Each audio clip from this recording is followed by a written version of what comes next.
بسم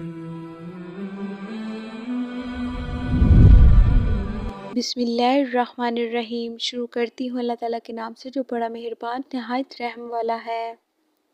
حضرت ابو ہریرہ رضی اللہ عنہ فرماتے ہیں کہ میں نے رسول اللہ صلی اللہ علیہ وسلم کو اپنی دعا میں فرماتے سنا، اے اللہ، میں قبر کی آزمائش، دجال کے فتنے اور زندگی و موت کی آزمائشوں سے تیری پناہ مانگتا ہوں۔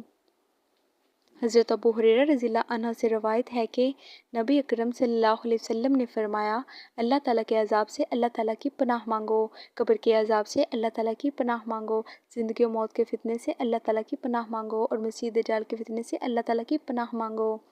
حضرت ابو ہریرہ رضی اللہ عنہ نے فرمایا، رسول اللہ صلی اللہ علیہ وسلم عذاب جہنم، عذاب قبر اور مسیح دجال کے شر سے اللہ تعالیٰ کی پناہ طلب کیا کرتے تھے۔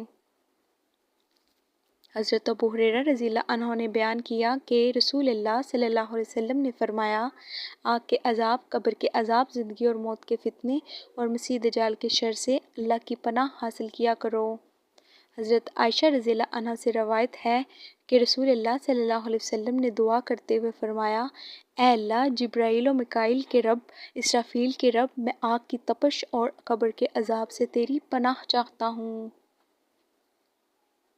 حضرت ابو ہریرہ رضی اللہ عنہ نے فرمایا، میں نے ابو القاسم کو دوران نماز فرماتے سنا، اے اللہ، میں قبر کی آزمائش اور عذاب دجال کے فتنے، زندگی اور موت کے فتنے اور جہنم کی تپش سے تیری پناہ میں آتا ہوں۔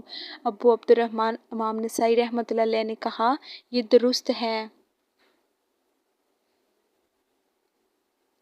حضرت انس بن مالک رضی اللہ عنہ سے روایت ہے کہ رسول اللہ صلی اللہ علیہ وسلم نے فرمایا، جو شخص اللہ تعالیٰ سے 3 مرتبہ جنت کا سوال کرے تو جنت کہتی ہے، اے اللہ، اسے جنت میں داخل فرما، اور جو شخص 3 دفعہ آگ سے پناہ مانگے تو آگ خود کہتی ہے، یا اللہ، اس کو آگ سے بچا۔